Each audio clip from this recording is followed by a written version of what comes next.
familiares que se encarga también, entre otras cosas, de dejar todo grabado en vídeo, porque los familiares con los que estamos trabajando no siempre pueden presenciarse aquí. Y él está haciendo una labor extraordinaria, grabando absolutamente todo, y luego lo cuelga en su canal de YouTube y todo el mundo puede ver lo que hacemos, las actividades que hacemos de Barranco. Dicho esto, bienvenidos, muchísimas gracias por venir al Barranco de Vilna. Desde el año 2021 estamos trabajando aquí mediante la financiación del Ministerio y de la Junta. Entiendo que más o menos del contexto histórico ya tú le has ido... Sí, algo hemos hablado. Perfecto. Entonces venimos de la colonia, le explica un poco el proceso. Perfecto, yo solo voy a hablar entonces un poco del aspecto técnico y tenemos aquí Antonio María y Nadet, que os van a contar, ellos son familiares de las víctimas y os van a contar un poco cómo están pasando este periodo de búsqueda. Como decía, año 2013 se hacen las primeras pruebas en el barranco que van a determinar que había restos óseos debajo de la superficie. No es hasta el año 2021 que nuestro equipo empieza a trabajar aquí. La ciencia no es autónoma, depende del contexto social, económico y político. Entonces a veces nos permiten que hagamos este tipo de trabajo, otras veces no.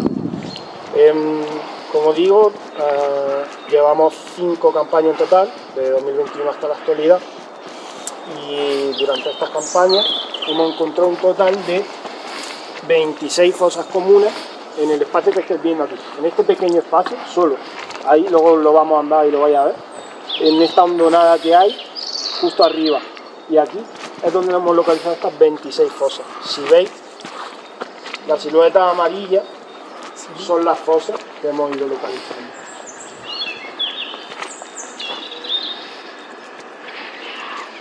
De estas 26 fosas, luego os puedo pasar las fotos si queréis de todas formas, no os preocupéis.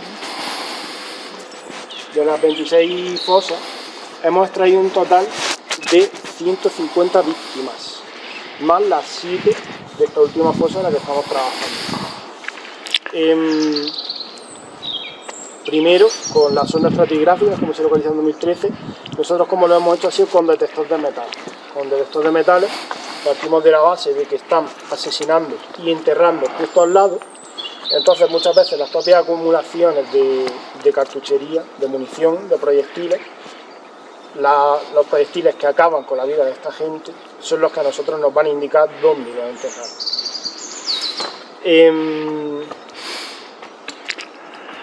¿Quién estaba en Vilna?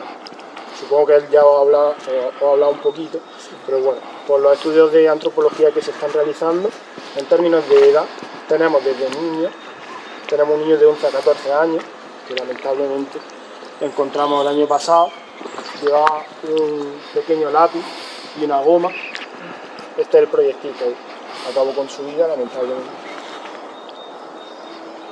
Entonces luego también tenemos jóvenes de unos 15 a 18, gente de mediana y avanzada edad. Tenemos hombres y mujeres. De los 150 que hay estudiados, tenemos 35 mujeres. Es importante reivindicar el papel de la mujer en la sociedad de aquello entonces. No solo las asesinaron por ser hijas de, mujeres de, sino que eran sujetos de la política de aquel momento y fueron objetos de la violencia que se produjo en aquel momento. Entonces, pues bueno, es una parte del relato que lógicamente el heteropatriarcado no ha iluminado demasiado, pero poquillo a poco pues vamos arrojando un poco más de luz.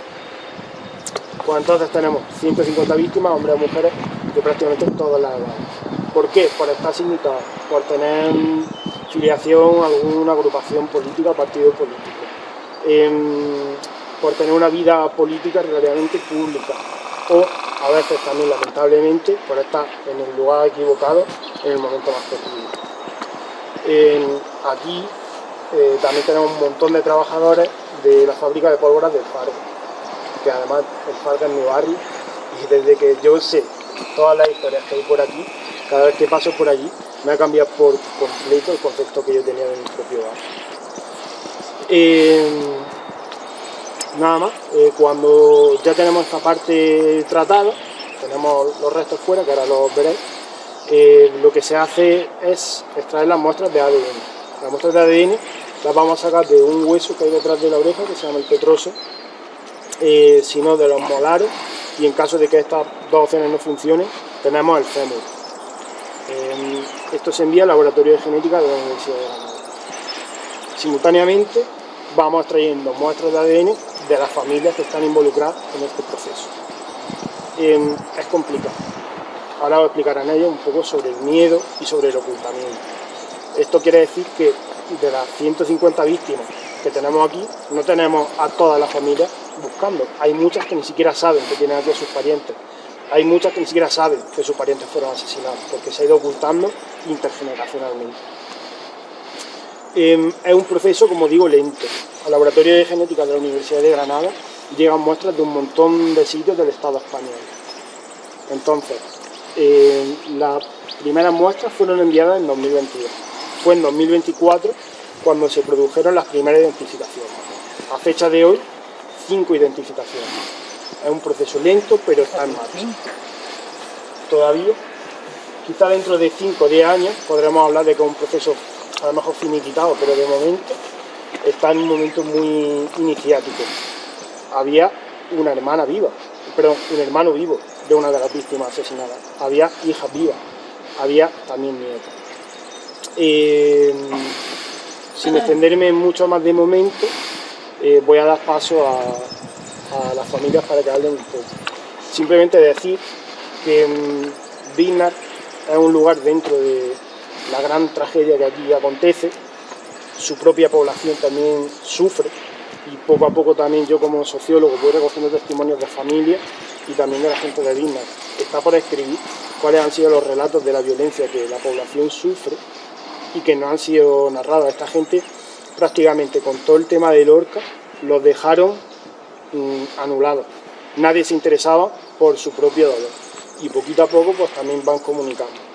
Es primordial que los testimonios, tanto de las familias como de la población de Díznar, sea salvaguardado por las instituciones, y por eso también estamos aquí. No solo estamos rescatando los cuerpos, también estamos rescatando la historia.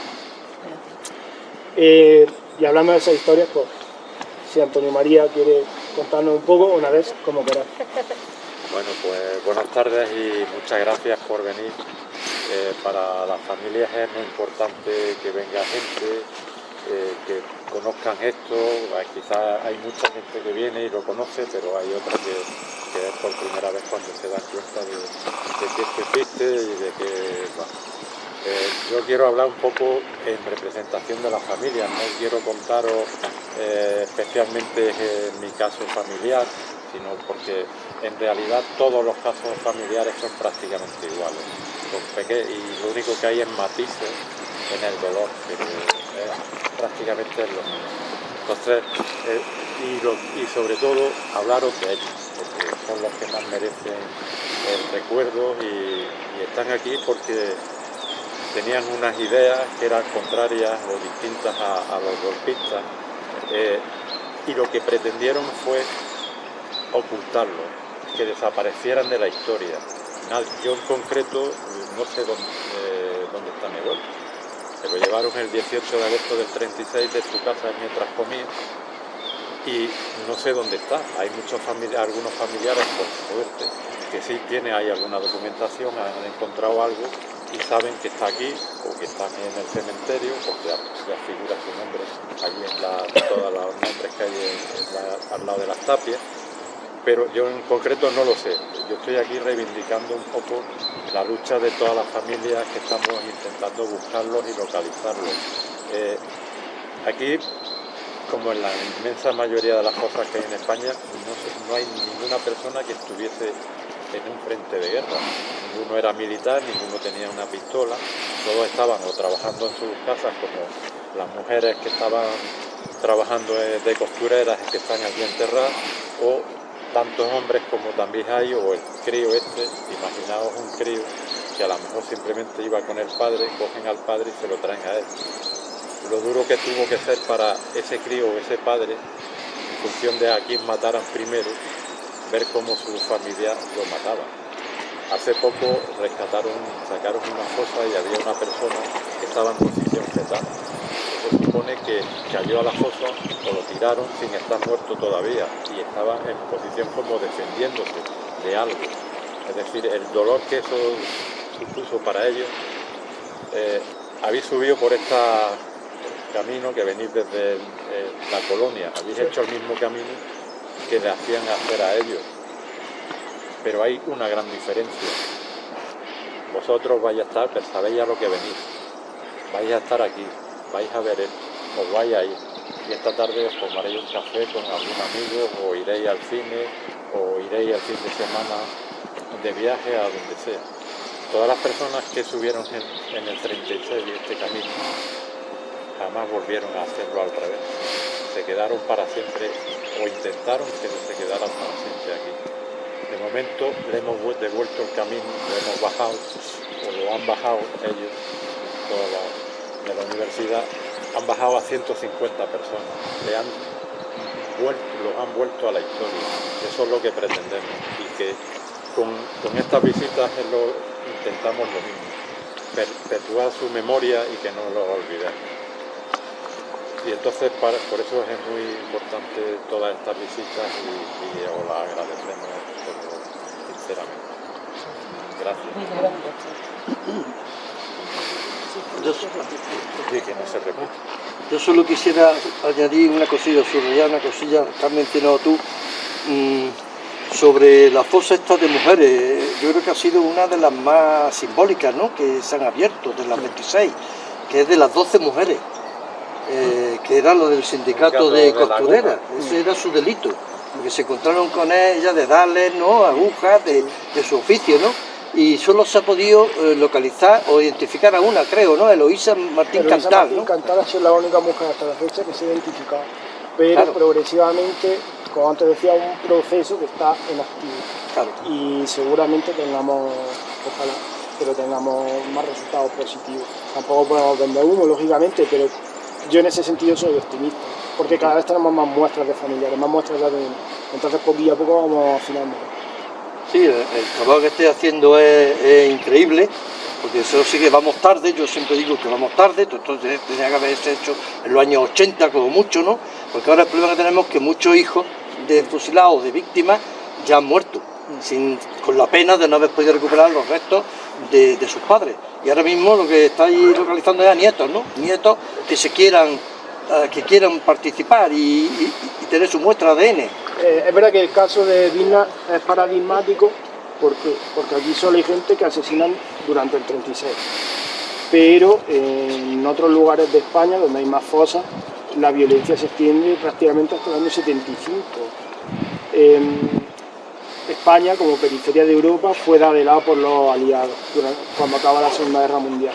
Entonces tienen todo ese tiempo para construir un relato que los anulaba a ellos, que seguía escondiendo a las fosas, que impedía que los familiares directos pudieran encontrar a sus seres queridos, lo cual nos resta esa transmisión intergeneracional del dolor. Y de eso va a hablar un poco la buena de Nadia. Hola, sí, yo quería insistir en lo que ha dicho en el dolor heredado, ¿no?, y en el silencio heredado. Porque en mi caso no es mi abuelo, o sea, la persona que yo estoy buscando aquí no es un familiar directo, ¿no?, el que yo haya conocido o tenga recuerdo, ¿no?, pero sí tengo el recuerdo a través de la memoria de mi abuelo, ¿no? Él me contaba las cosas y me las contaba con mucho dolor. ¿De tu padre quiere decir? No, mi abuelo. ¿Tu mismo abuelo te llevó? No, mi abuelo me contaba la historia de su familia, ¿no? Entonces la familia fue muy represaliada, tanto por parte paterna como por parte materna, y él me contaba pues las peripecias, ¿no?, de cómo él sobrevivió a un periodo, por ejemplo, cuando metieron a su madre en la cárcel y a su padre. Él se quedó solo con 5 hermanos y él tuvo que tirar de ellos cuando le habían quitado todos los bienes, estaban en la calle, no tenían nada, ¿no? Y entonces él contaba pues eso, ¿no? Y me lo transmitía pues con ese dolor, ¿no? Y había una cosa que me marcaba mucho y es que me lo transmitía siempre como callandico, ¿no? Como un poco en secreto, como un poco... Y entonces, claro, yo me había criado en Francia y yo venía aquí todos los veranos con mi abuelo y eso, y entonces a mí aquello me chocaba mucho, ¿no? Esa manera de contarlo en silencio, y yo no terminaba de entenderlo, porque, claro, cuando tú creces en otro país y ves la manera en la que se denuncian ese tipo de atrocidades, ese tipo de comportamiento, y aquí no solo no se denunciaba, sino que además se mantenía en secreto, ¿no? Mi abuela, por ejemplo, decía, bueno, vamos a callar, venga, efectivamente. Y entonces yo no tenía una historia recompuesta como tal de toda la familia, sí tenía como flashes, ¿no? de una historia, de otro, porque yo era pequeña, ¿no? Hasta que, bueno, indagué un poquillo más en la historia y descubrí, pues, por ejemplo, descubrí que una tía abuela de una tía de mi abuelo está aquí, la estamos buscando aquí en Vilna. Un hermano de ellas, con 20 años, también fue fusilado hasta el cementerio. Mi abuelo, como contaba antes, estuvieron en la cárcel. Otros se exiliaron a Francia, etcétera. No toda la familia fue represaliada. Y eso. Y entonces hay una otra cosa que me marca, ¿no? Y que me marca y me molesta, ¿no?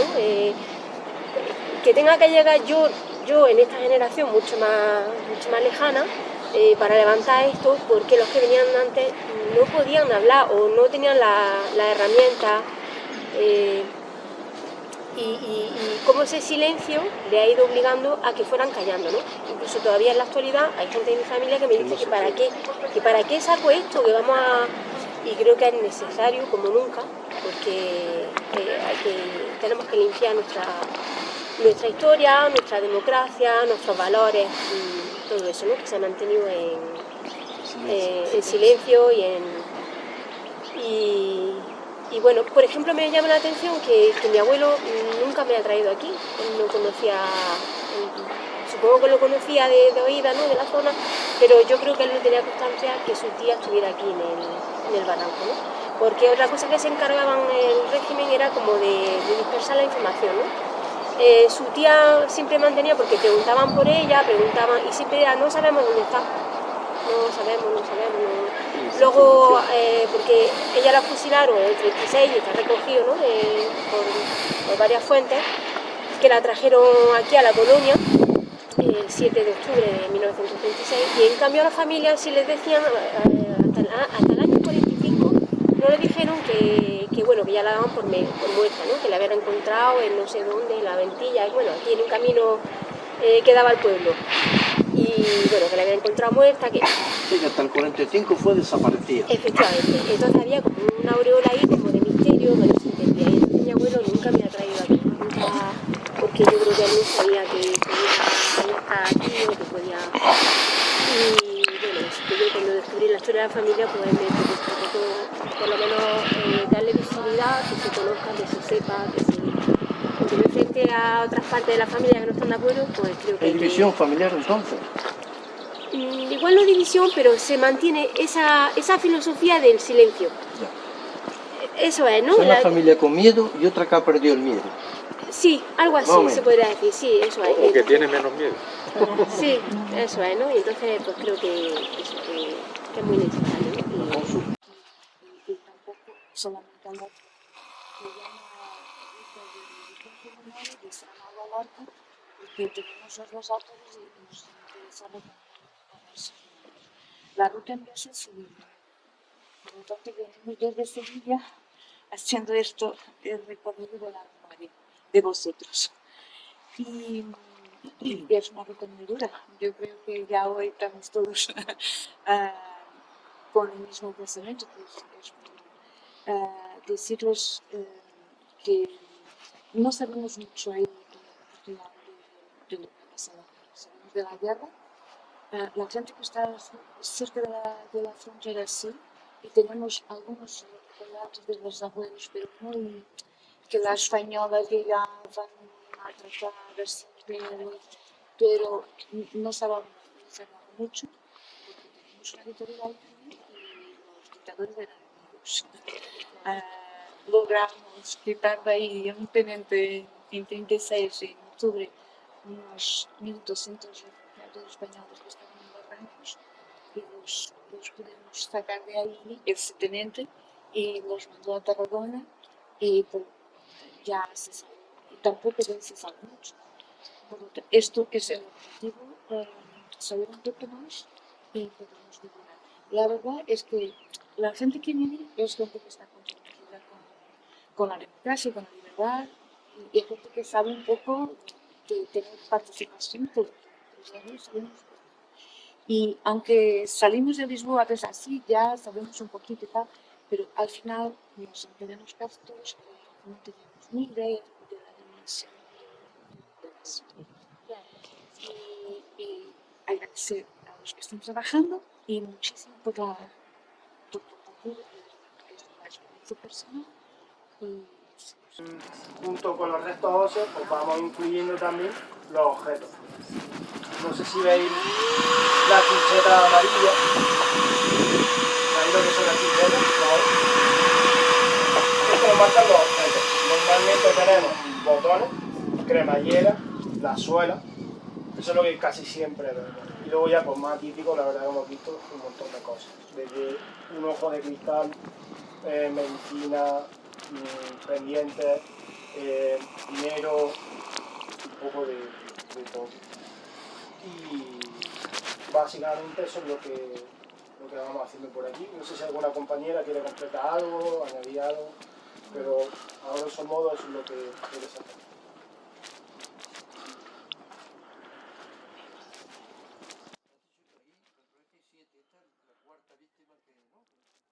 Se han exhumado 3, ahora están acabando de excavar todo y cuando ya está todo limpio, se hace el